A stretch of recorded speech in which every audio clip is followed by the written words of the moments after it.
معززو محترمو سامعین و حضرات کرنو سلور بیانا دا امامنا امام اعظم ابو حنیفہ رحمہ اللہ پا مناقب باندے دا زندگی پا حالاتو مخی شوی دی نننے بیان پدغا سلسلہ باندے پنزم کے دن کے بیان دی دان نہائے بیان سلسلہ دا امام اعظم ابو حنیفہ رحمت اللہ علیہ علمی مباحثی اور علمیت و دا فقاحت و دا اجتہاد انداز دا خپل زمن و دا غین بعد ترس پوری سمر علماء کی دی باغیبانی و امتیاز لری امدہ وجدہ چی دا ہر عالم پسی دی امت کی خلق روان دی عالم چی عالم وی اغا متبعین لری تابیدار لری خلق داغ خبر منی خسمر متبعین و مقلدین چی دا امام ابو حنیفہ رحمت اللہ علیہ دی امت کی موجود دی دمرا دائچا ام نشتا خسو گو رئی کہ عالم دیر رمضان تا برجستا و کلک عالم ہوئی خودشمار و دا تعداد دلان دی و چند نفر دا چند محلاتو دا آغا پا قول پسیزی بستا خائیا یا بستا ملک دا یو ملاخلی تنگوری دا امام ابو حنیفہ رحمت اللہ علیہ و کرامت دی بعد الوفات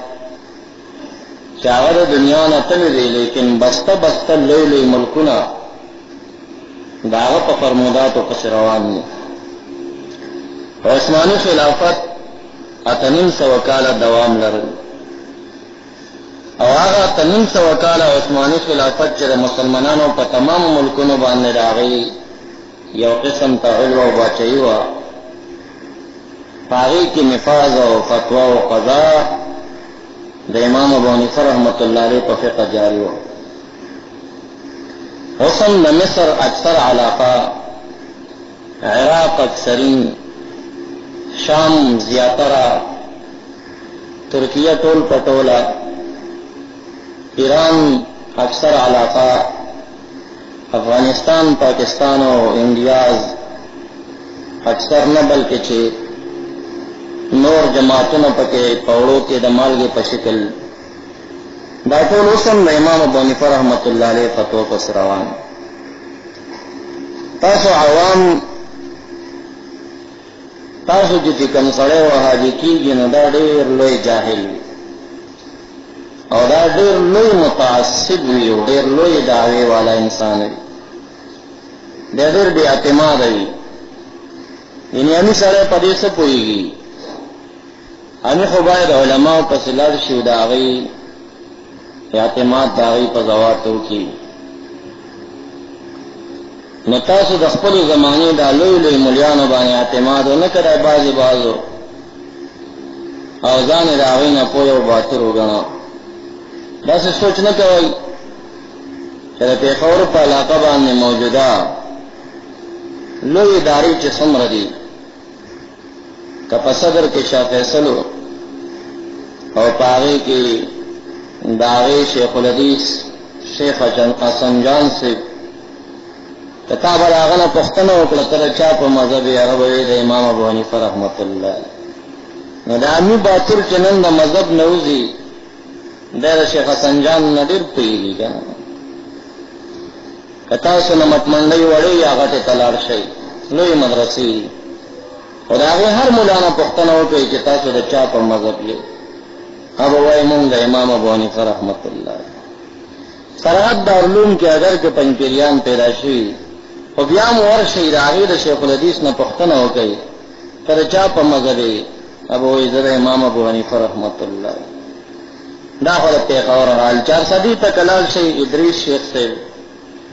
فخر الاسلام شیخ سے چراغیاری و سرا 300 طالبان پکال کے لوی پکی تڑی و فارغی گی لوی دوری ور سره کوي که تاسو هغوی نه پوښتنه وکړئ د چا په مذهب یې وایي د امام ابو حنیفه رحمت الله. که صوابۍ ته لاړ شئ جناب مولانا حمدالله جان صاحب او جناب فضل الله ایڈوکیٹ صاحب او دارنګې د شاه منصور باباجي صاحب او دارنګې هلته شیخین ورته وایي دوه نور لوی علما دي، سونو خلک د هغوی سره دورې تفسیر کوي او دورې حدیث کوي، لیکن هغوی نه که پوښتنه وشي د چا په مذهب یې د امام ابو حنیفه رحمت الله. کاکوړي ته راشئ مفتی فرید صاحب او مفتی سیف الله صاحب او مغفور الله باباجي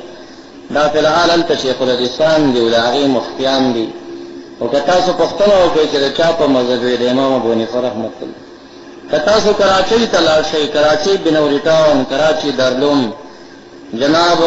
تقي عثماني رفیع عثماني چې دا د مولانا مفتی شفیع صاحب زامن دي، مفتی شفیع صاحب معارف القرآن په 19 جلد کې د قرآن کریم تفسیر لیکلی او د دوی پلار او زامن هم چې کوم دی یو لویه عالمي اداره لري. لیکن که تاسو تپوس کې وکړئ چې د چا په مذهب یې د امام ابو حنیفه رحمت الله علیه، استاسو ګاونډي مولا مذهب ته شرک ویلي او د کراچۍ د دارالعلوم نه تقي عثماني صاحب د ده پرد کتاب ولیکل چې تقلید دې زمن کې هر مولا ونی باندې دا لازم دی چې دی به ځان مقلد جوړوي، لکه دا خلک په قرآن کریم او په احادیثو په خپله نه پوهېږي. د دې د پوهې دپاره یو استاذ ته ضرورت دی، چې استاذ دې پکې ونیو نو ته د هغه مقلد شي. تقلید څه بل څه ته نه.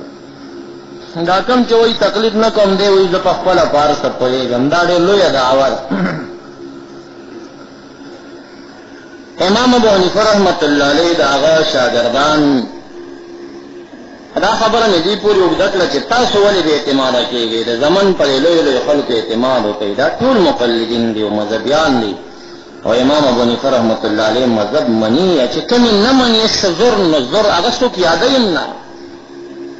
دا چې ما تاسو ته د چا نومونه واخیستل د دې سره 300 طالبان په کال کې لوی دوره کوي او د دې بالمقابل چې کوم سړی مذهب نه مني د هغه دورې ته چې ورشي یا به 15 ناستې یا به 10 ناستې هغه به هم پیسو والا ناست، یا به ورته آخر کې جوړه میلاویږي یا به ورته شات میلاویږي یا به څه شی میلاویږي. هغه خلک ور یا به قاري علم به نه لري، اکثر قاریان او کالجیان ورته ناستې، ملا نه وي. نو تاسو اعتماد کوئ د زمانې په دې لویو علماو. دا مشایخ څومره پیران مبارکان نیکان چې دي چې هر پیر ته ځې که د هرې سلسلې که یو بل سره وران هم دي خو دا ټول بیا راغونډي په امام ابو حنیفه رحمت الله علیه. وران به یې په خپلو کې په امام ابو حنیفه رحمت الله علیه سره وران نه یو، د هغه د اقوالو د قانون د لندې به سر ټیټوي. دا یو عجیبه خبره ده او دا د امام ابو حنیفه رحمت الله علیه یقینا چې بعد الوفات کرامت دی چې دا دومره خلکو په زړونو باندې هغه ته باچهي ورکړې ده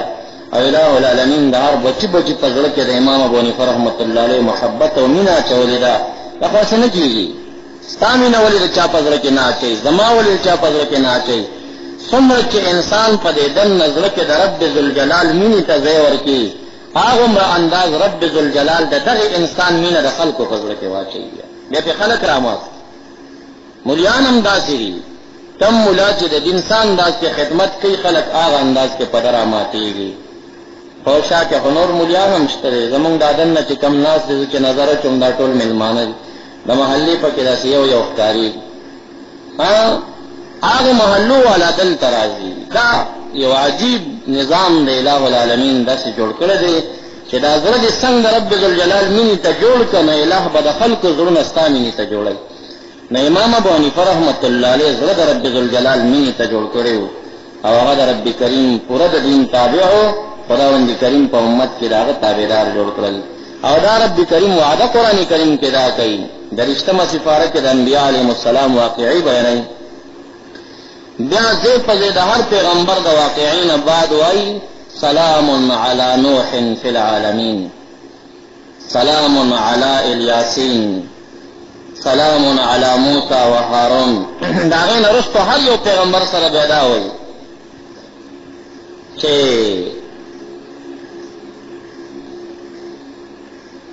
ورپسې وایي چې مونږه د هغوی په بقیه کې ثنای حسنه په عالمین کې پرېښوده،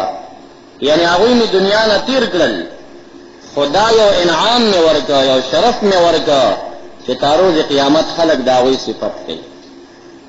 انا کذلک نجزي المحسنین، بیا وایي چې د یوازې پیغمبرانو پورې دا کار خاص نه دی، محسنین نیکوکار او صحیح پاک نیت والا خلک چې هر چېرته پیدا شي نو خدای تعالی وایي هغوی ته په دې دنیا کې زه دا بدله ورکومه چې هغوی دنیا نه لاړ شي د خلکو په ژبه د هغوی صفت جاري کړم. دنیا نه لاړ شي خو زه د خلکو په زړه کې د هغوی مینه واچوم. دا یوازې پیغمبران نه دي، هغوی سره هم دا کمال دی چې پیغمبران دنیا نه تلي نه موږ صفت کوو. او دا رب کریم وایي کذلک نجزي المحسنین، مونږ محسنین تم دا بدله ورکوو چې دنیا نه لاړ شي نو د خلکو په ژبو د هغوی صفتونه واچوو، هر سړی صفت کوي. شیخ عبدالقادر جیلانی رحمت الله علیه یو سړی تېر شوی دی او وګوره څومره خلک دي د هغه کرامت بیانوي، د هغه صفتونه کوي، دعا کوي، هغه ته ثواب بخي، تلاوت کوي، خیرات کوي، ثوابونه یې بخي. ته خو هر چاته دا نعمت نه میلاوېږي، د اله العالمین یو پیرزو او یو احسان په بعضو خلکو باندې داسې کوي. دا امام یوسف رحمت الله علیه د امام ابو حنیفه رحمت الله علیه خاصو شاګردانو کې او څومره لوی سړی دی، خو علما دا لیکي چې دی مجتهدین مطلقا نه دي، اگر که مجتهدین فی المذهب دي، په اصولو کې او په بنیادی قوانینو کې دی د خپل استاد مخالفت نه کوي. اگر که بعض فروعي مسائلو کې مجتهدینو د امام ابو حنیفه رحمت الله علیه مخالفت به کړی، نو ډېر لوی خلک دي، خو بیا هم په اصولو کې د امام ابو حنیفه رحمت الله علیه تابع. او یو ځل داسې وشوه چې امام یوسف رحمت الله علیه بیمار و، امام ابو حنیفه رحمت الله علیه راغه ملاقات تراغی، چې ملاقات تراغی هغه سره کېناسته نو بیا یې چاته وویل چې الهه د دې امام یوسف ته شفا ورکړي، که دی د دنیا نه لاړ شي نو څه ډېره برخه د علم به ځان سره یوسي. نو امام یوسف وایي شاګرد و، هغه چې دا خبره واورېده نو خوشحاله شه چې زه هم څوک یمه چې د امام ابو حنیفه رحمت الله علیه غوندې سړی زما دومره صفتونه کوي، دی چې زما دومره تعریفات کوي خو زه به هم څوک یم، نو په دې باندې خوشحاله شه. چې دی ورنه لاړه واپس نو دی راښه شو، امام یوسف رحمت الله علیه بیماری نه ښه شو. چې ښه شو د امام ابو حنیفه رحمت الله علیه درس ته به بیا نه ورته. دا فکر یې جوړ کړه چې بس امام صاحب غوندې سړي د صفت وکړه چې دا لویه د علم سټه ده، نو رښتیا به د علم سټه وي، نو بیا د امام صاحب ته څه ضرورت دی، خو بس نو خپل د محلې او جماعت کې او پای کې مدرسه جوړه کړه او درس یې شروع کړ. شاه امام ابو حنیفه رحمت الله علیه چا نه تپوس وکړ امام یوسف ډېرې ورځې کېږي نه ښکارېږي، وی نه خبر هغه خو خپله درس کوي خلکو ته. نو امام ابو حنیفه رحمت الله علیه د ده په درس خفه نه شه، خو دا چې ته زما شاګرد یې نو اجازت خو به تا غوښتې وې زما نه چې زه داسې کار کوم. یو شاګرد یې پوه کړ او ورته یو پیچیده مسله وښوده، لاړ به شي او امام یوسف رحمت الله علیه نه به د دې مسلې پوښتنه وکړي. ور به شي ورته به ووایي چې یو سړی دی هغه دوبي ته د رنګولو دپاره جامې ویوړې، رنګساز دوبي ته، او جامې چې وروړي ورته هغه ورته وی سبا ته راشه. دی چې سبا ته ورغی دوبي ورته وی ځه ځه ورکېږه خپل کار کوه، تا خو ما ته د سره راوړي نه دي. دوبي منکر شو. 3 ورځې بعد دوبي هغه جامې ته رنګ ورکړه، واپس یې د دې سړي کور ته راوړی چې یاره خفه نه شي خو زه پوه شوی نه وم دا واخله، خو تا ما سره په 100 روپۍ رنګ کړي و 100 روپۍ راکړه. نو امام یوسف صاحب ته ووایه چې دا سړی به د دې رنګ پیسې اوس ورکوي که نه به ورکوي. که درته ووایي چې د رنګ پیسې به ورکوي ورته وایي خطا شو، او که درته وویل چې د رنګ پیسې به نه ورکوي نو هم ورته وایي چې خطا شو. پیچیده مسله اعتراض یې پرې وکړ. امام یوسف صاحب ته طالب لاړه وی چې تا چاته یو دوبي ته د رنګ دپاره ټیکری یا څه ورکړل، په 100 روپۍ خبره وشوه، سبا چې ورغې دوبي منکر شو، تا نه دي راکړي. څو ورځې بعد یو جامه رنګ کړې ده او تا ته راغی پیسې غواړي، پیسې به ورکې که نه؟ یو پیسې به ورکې که نه؟ په 100 روپۍ خبره شوې ده، وی خطا شوې. طالب هم اوس په دې پوه نه دی چې ولې خطا شوې یا څه مسله ده، خو امام صاحب ورته ویلي چې داسې ورته ووایه. امام یوسف صاحب وی رښتیا وه خطا یې، مې ښه پوه نه شم، او دا خو دې سړي غصب کړي وي که نه دا جامې؟ نه نه پیسې به نه ورکوي. نو هغه ورته اوس هم خطا شو. بس دی پوه شو چې دا پیچیده سوال د امام ابو حنیفه رحمت الله علیه نه بغیر څوک کوي نه. نو بس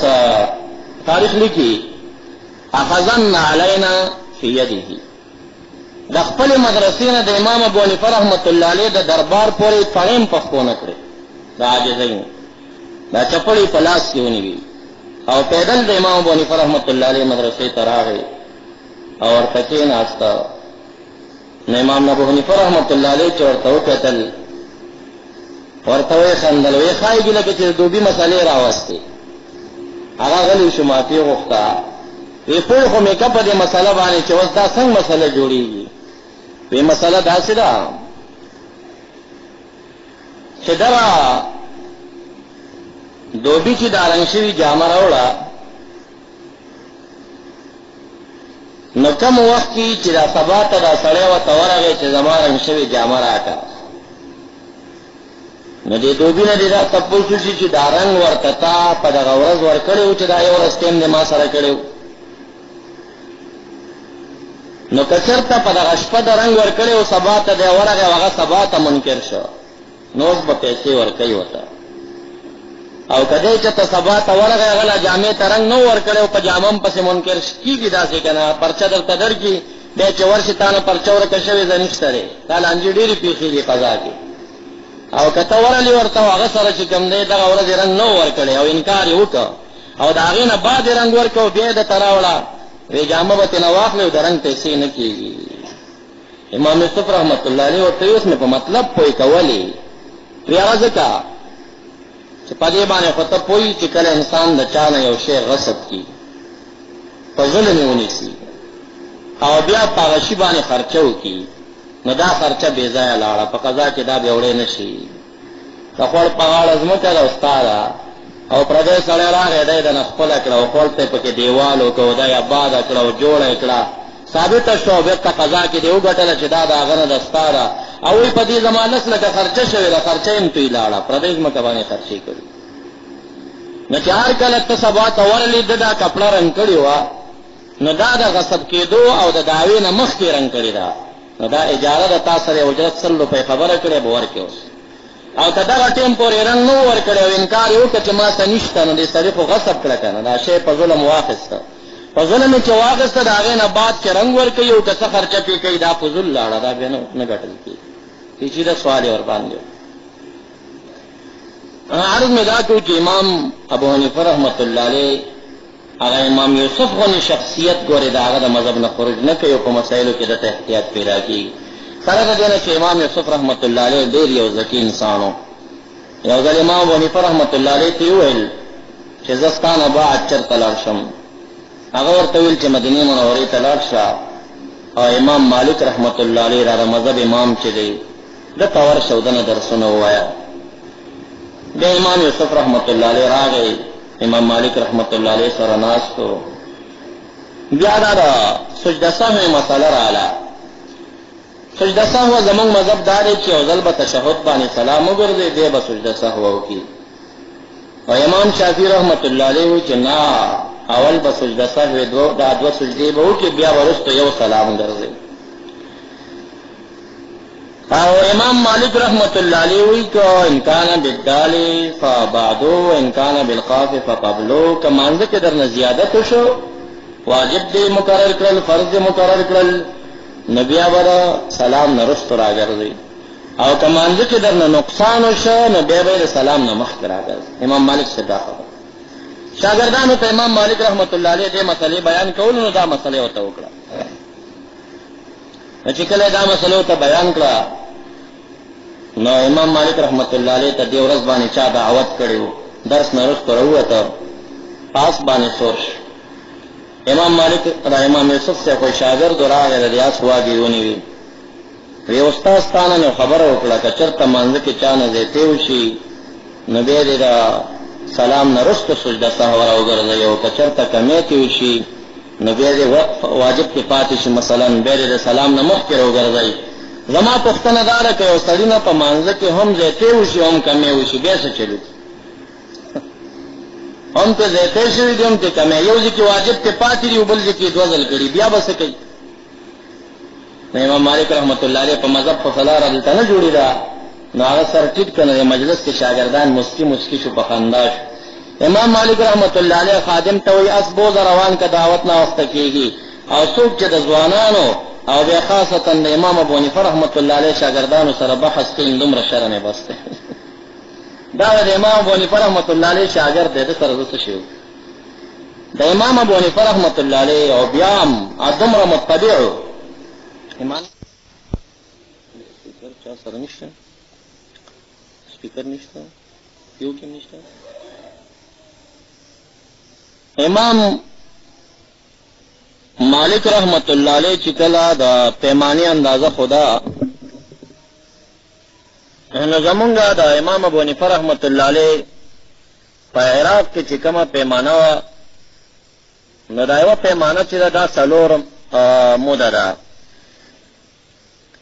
او یو مد چې کوم دی په عربۍ کې لکه موږ او تاسو 1 کیلو 4 پاو کو، داسې په عربۍ کې ساعه پیمانې ته وایي. دا یوه پیمانه 4 موده جوړېږي، او یو مد چې کوم دی دا رتلانې 2 رتله جوړېږي. نو 4 رتله چې 2 کې ضرب کې نو 8 رتله یوه پیمانه شي. نو دا په عراق کې پیمانه درنه وه. بیا چې کله مدینې منورې ته راغی امام یوسف صاحب او امام مالک صاحب نه درس زده کو، نو هغه چې د پیمانې اندازه وښوده نو 4 موده او یو موده رتل و ثلث. نو 4 موده چې په رتل و ثلث کې ضرب کې نو 15 رتله او ثلث کې جوړ شي. نو هغه ورته ویل چې 15 رتله او یو ثلث دا پیمانه ده زمونږ. او عراق کې د خپل استاد نه دا اورېدلي چې نه 8 رتله یوه پیمانه ده، هغه غټه وه. نو امام یوسف رحمت الله علیه دلته د امام مالک صاحب سره لانجه واچوله، وایي نه پیمانه دې وړه حساب کړه، دا غټه ده. نو امام مالک صاحب غصه شو، وایي ته ما سره چیړ کې، په منډه کور ته لاړه. د حضرت انس رضی الله عنه صحابي د خوانه په سلسله باندې دته د نبی اکرم صلی الله علیه وسلم خپله پیمانه را رسېدلې وه، د رسول الله مبارک پیمانه یې راویست. شاګردانو ته ویې راشئ دا وتلئ چې وایي تلله نو هغه 15 رتله ثلثه د امام مالک صاحب په قول پوره وختل. ویې زه درته یم چې دا پیمانه د نبي اکرم صلی الله علیه وسلم ښودلې ده، ته راته وایي چې عراق کې دومره پیمانه ده. نو امام یوسف رحمت الله علیه غلی شو، او چې کله عراق ته راغی نو د امام ابو حنیفه رحمت الله علیه سره لانجه واچوله، وایي ستا دا مسله خطا شوې، ما د رسول الله مبارک په خپله پیمانه چې وکتل نو هغه 15 رتله ثلث جوړېده او تاسو موږ ته 8 رتله ویلي دي، ته حقاني خلک. نو امام ابو حنیفه رحمت الله علیه ورته وویل چې د پیمانې متعلق کوم احادیث راغلي دي، ما ته یو حدیث بیان کړه. نو احادیث دا راځي چې د روژې متعلق چانه روژه چې کله قضایي راشي د هغې بدل کې کفاره چې راځي، بدله چې راځي نو څه راځي؟ صاعا من شعیر، صاعا من تمر، یوه پیمانه د کجورو، یوه پیمانه د وربشو، نیمه پیمانه د غنمو، داسې حساب جوړي. نو هغه امام ابو حنیفه رحمت الله علیه ورته وایي چې صاعا من تمر، دا صاعا منکر دی، طالبان پوهې نکره ده، یوه پیمانه د کجورو. وی داسې یو حدیث د رسول الله مبارک په احادیثو کې ما ته ښودی شي چې هغې کې دا ویلي چې صاعی من تمرن، زما د مدینې منورې پیمانه به ورکوئ د کجورو نه، دا یې ویلي دي چې وی نه، وی هغه وایي یو پیمانه ورکوي، پیمانه زما په علاقه کې 8 رتله ده، د هغه په علاقه کې هغه وه، زه به دا ورکوم هغه به هغه ورکوي. او بیا زما پیمانه د هغې په پیمانې غټه ده، وړه نه ده.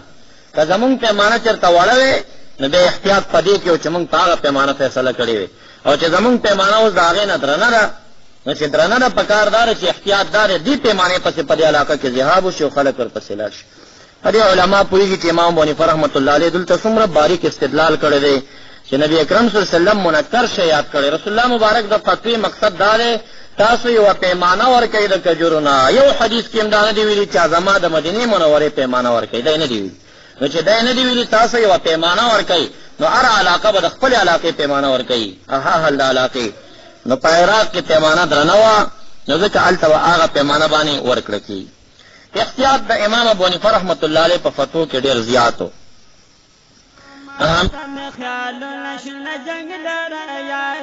مر سپوږمۍ دا ستا رخسار ته نه رسېږي، ستا د حسن څو مقدار ته نه رسېږي. بهارونه خزانونه به ډېر راشي، مدینې دا ستا بهار ته نه رسېږي. دا کیسټ به تاسو ته د کیسه خوانۍ شاته په کباړي بازار کې په اهل سنت والجماعت کیسټ مرکز کې د فیض الله او اسد الله سره هر ساعت ملاوي.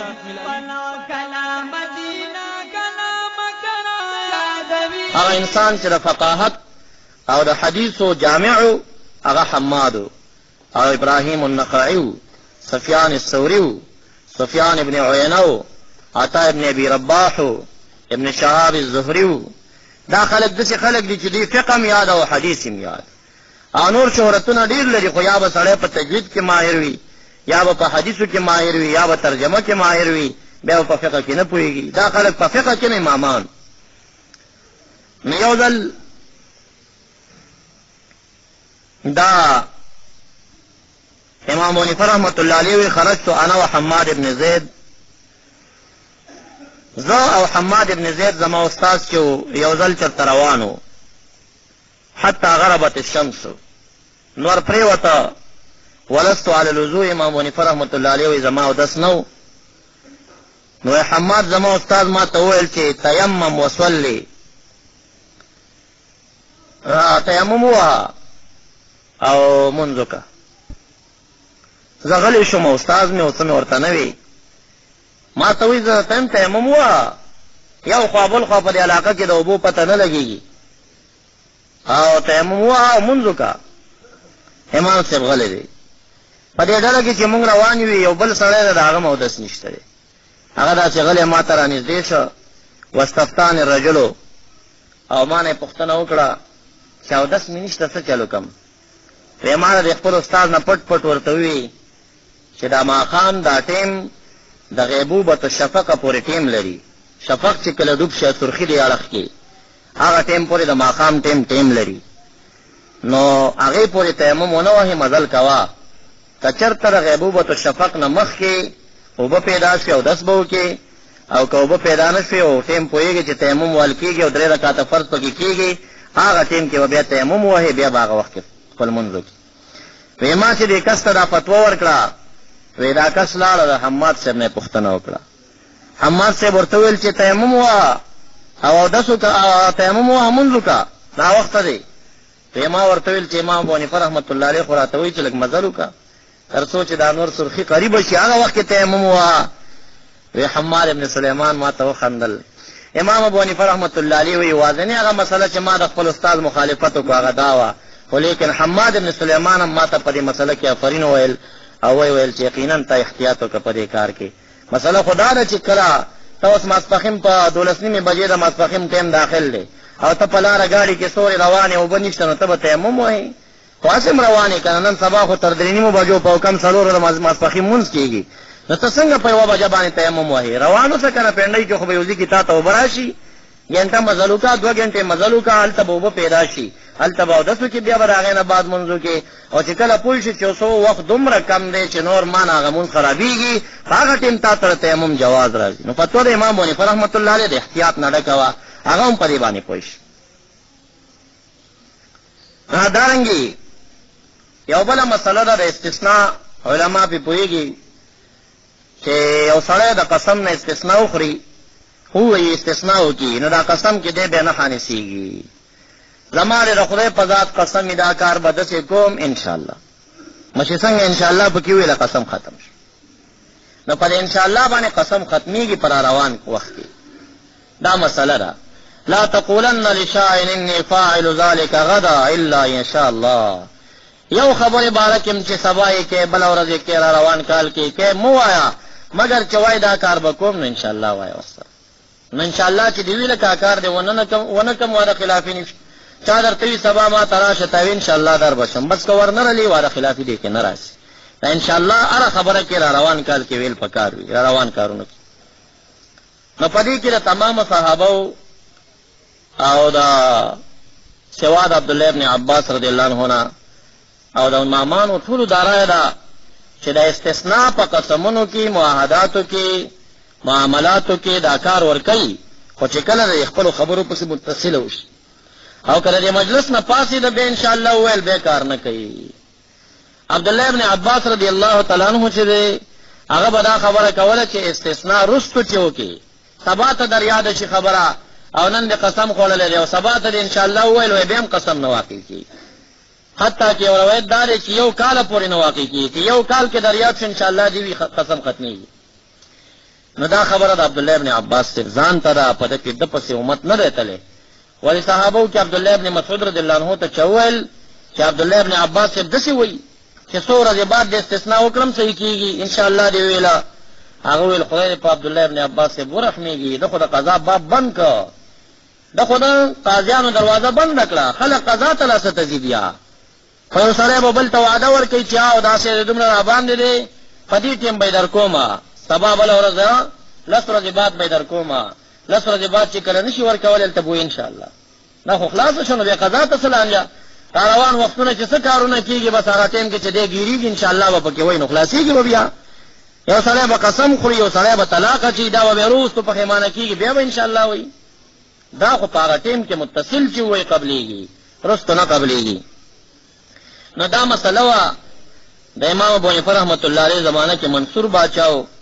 وکانه یعادی ابا حنیفه. قال الربیع حاجب المنصوری، د منصور پیردارو او هغه د امام ابو حنیفه رحمت الله علیه سره سخت دشمنی لرله. دا زمانه کې اکثر د باچی قضاهونه او پیرداران او باډیګاټان خاصه چې دا معتزله او خوارج وو. کنن سبام د خلکو زور کړی دی نو زه په دې عہدو ته ځان رسولې دي، بیا هغه د خپل چوکۍ نه حقانی علما او تلانجی ګوري او کارونه وته ګوري، کیسونه وته ګوري.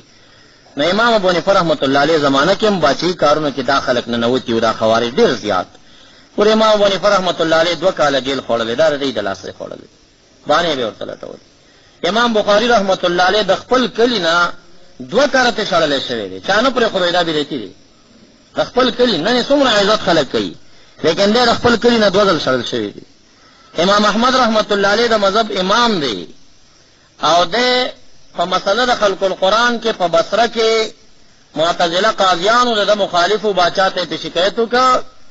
او د په درو باندې دومره وه چې د وجود ناغلته ویني تللی او دا جامې په وینو رنګ شوی وي.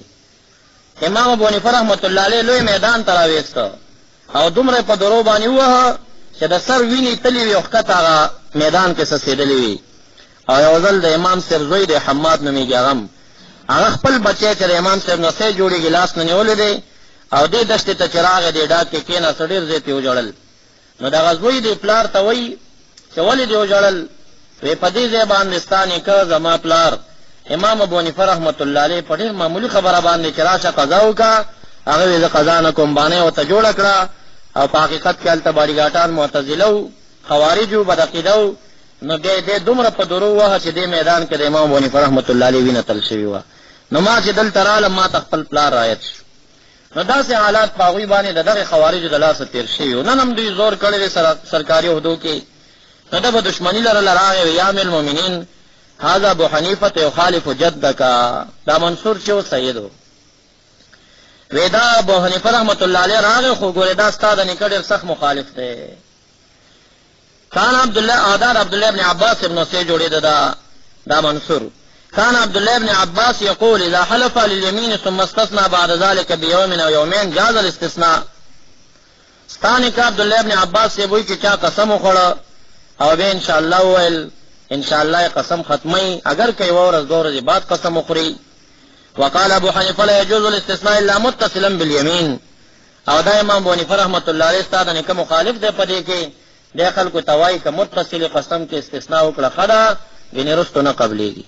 نو دا ستاسو نه کوم مخالف دا شیطانه ته وکړه چې وایي کوي باچا غصه شو. باچا چې غصه شو نو امام ابو حنیفه رحمت الله علیه وړاندې شو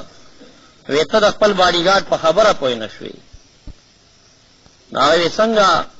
وستاره د باډیګارد مقصد دا دی چې دا څومره خلکو تا سره بیعت د بادشاہي کړې وټي درکړې دی دا ټول ستا د وټ نه اړوي دا ټول ستا د وټ نه اړوي او تا د بادشاہي نه ختموي هغه دا څنګه وی خو چې کوم خلکو تا سره بیعت وکړه او تا ته وټ ورکړه اکثر دا بیعت والا وټ والا بیا یو څو میاشتې بعد چې داغه کار ونه شي بیا هغه چاته چوټ ورکړی بیا پسې کنزل کوي بدرت پسې وي دا سی کنه مخالف ای بد مې کړي دا وټ مې ورکړی دا بیعت مې وسکه وی دا مقصد دی که بیا چرته یو لس میاشتې یو کاله پورې اتا ته چې چاوټ درکړی دی هغه ستا په وټ خفه شي نو هغه ستا باچایي نه بیرته ځان ایستی شي وایي چې ته زما باچا نه یې نو دا خلک به ستا مقابله کې راپاسېږي باچایي نه به یې ختم دا وای ځکه هغه به دا خبره وکړي چې ما خو تاسو بیعت کړی دی خو لس میاشتې بعد وایم چې انشاءالله بیعت مې بیرته مات شو آدم ماتېږي قسم هم ماتېږي بیعت هم ماتېږي وټ هم ماتېږي او درکړی مې دی خو انشاءالله بس باچا چې پوه شو دا خو ډېره خطرناکه خبره ده خو رښتیا سړی به وټ راکوي او بیا به چې د لس میاشتې بعد انشاءالله ګانې وایو ما نه به ځان خلاصوي نو بیا خپل حاجب ته غصه شه پیردار یې دبه وکړه وایي ډېر بېعزته کړي عرض مې دا کړو چې امام ابو حنیفه رحمت الله علیه حاضر جواب او بل دی داسې یو استعداد لري چې په مسله کې به ډېر زر فکر رسېده ابن ابي لیلا په دغه وخت کې د منصور باچا قاضي و مخکې تاسو ته واقعا ما بیان کړی چې ابن ابي لیلا د سره ورانم او ویل به چې بس قضا د امام ابو حنیفه رحمت الله علیه ډار نه کولی نشم چې قضا کومه یریږم چې بیا به راپسې سبا امام ابو حنیفه رحمت الله علیه رسېدلی دا غلطي پکې ده یو ځل ابن ابي ليلى كانت امرأة مجنونة لها لقب یو خزوا او لیوانه وا او هغه داسې یو بیکاره نوم هغه وخت خلکو ورته اخیسته کله کله یوه ښځه یو څه په داسې بیکاره نوم په کلي کې مشهور وي بدعمله نوم نه یادوم هسې دا لقب غلط غونې مشهور شوي پلانې بابه دا پلانې داسې بیکاره نوم پې خلکو ایښي خو ښځه پې ډېره خفه کېږي په نوم باندې نو یو لیونۍ ښځه وه هغې باندې چا داسې بیکاره نوم ایښی و وکان اذا دعیت بذلک اللقب او چې چا به ورته هغه نوم واخېسته نو شتمت سخت کنزل به یې ورته کول په نوم به خفه کېده فدعاها رجل بذلک اللقب اتفاقي یو سړی راغی هغه نوم یې ورته واخېسته نو ډېرې ډېرې غوسې نه قذفت ابویه اواز یې پې وکړه د خلکو په مخ کې چې ستا مور او پلار زناکار دی او ته حرامي اوس یو خو نن سبا هر چاته زناکار ویل کېږي قضا نشته په شرعي قانون کې چې دې وویل ته زناکار یې زوی نو تا به اتیا دورې وهي بیا ته به څلور ګواهان پېښ کړې زنا به ثابتې که ثابته دې نه کړه اتیا دورې به قبلې وې دا حد قذف دی نو د خلکو په مخ کې قذفه ته به وایي خو ډېره غوسه شوه کله به یې کنزل کول ده ته یې دا کنزل وکړه چې ته د زناکار یې زوی مور او پلار دې زنا کړې ته ترې پیدا یې په غوسه کې دا خبره وکړه وهما فی الاحیاء او چاته چې کنزل کړي و د هغه مور او پلار هم ژوندي وو نو فرفعت الى ابن ابي ليلى د وخت قاضي ابن ابي ليلى او دا مسله هغه ته مرافعه شوه سړی لاړ ویې د فلانې ښځې ما ته مور او پلار ته زما زناکار ویلي د اتې دورې ووهه ابن ابي ليلى نور سوچ ونه کړ په مسجد کې ناست و فاقام علیها حدین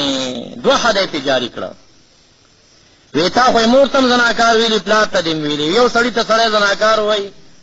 نو خو په هغې باندې یو حد شو که نه نو چې پلار ته دې پسې ویلي اوس به تا دوه حده وامه نو یو سل شپېته دورې یې ووهله ښځه چې ویې وهله وضربها فی المسجد په جومات کې یې ووهله واقام علیه حدین یو سل شپېته دورې یې ووهله او دا زنانۍ چې کله وهله هي قائمتن دا ولاړه وه فبلغ ذلک ابا حنیفه زنانه چې کله وهل کېږي دا به ډېره په حیا ناستی ملا ستا ولاړه په دې شکلونه به دې ته دورې نه ورکولی کېږي دا د هغې بې حیایي راځي دا به داسې کینې شاته د ولو په منځ به وهل کېږي چې بې حیایي را نه شي بورکه کې پټه وي فبلغ ذلک ابا حنیفه امام ابو حنیفه رحمت الله علیه ته چا وویل چې ابن ابي ليلى بیا قضا نافظه کړې ده وی څه وي داسې هغه چې سوچ کوي اخطا فی مواضع اوهو دا خو په یو ځای نه که نه څه ډېر ځایونه غلطي کړې ده دا یې څومره غلط کار کړی دی وی څه وی اقام علیها حدین لابویهما فی الاحیاء وهما الخصم ولم یکن هذا بخصمنا قضا په هغه وخت کې نافظېږي چې مدعي او مدعی دواړه موجود وي دې ښځې چې د هغه مور او پلار ته زناکار وویل مور او پلار یې ژوندي وو نو دا زوی خو قسم نه دی کنه مودیله خدای نه دی مور او پلار دی مور او پلار حاضر کړي نه دی او فیصله کړی دا او نبی علیہ السلام علي صاحب ته وی چې یمن تلار شه او چې دواړه جانبین حاضر نه ګوري چې فیصله ونه کوي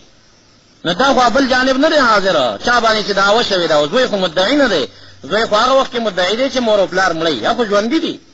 نو چې ژوند دي هغه حاضر نه دی او قضا نافذ ده یو خو دا غلطی کړی دا چې هغه اصلي سړی حاضر شوی نه دی مدعی او فیصله پې کړی دا او دویمه غلطی دارا اقام حدین فی مکان واحد ولا يجتمع حدان حتى يخف احدهما مسله دا چې په یو ځای کې بدوه حدونه نه نافذه د حد مقصد دا چې خلک ویریږي بیا کار ونه کوي غنا چاوک رسول دوری وا چې خلک ویریږي داخلي کلی خلک دا کار ونه کوي غلا چاوک لاس ته کټ کا چې خلک دا کار ونه کوي وليشهد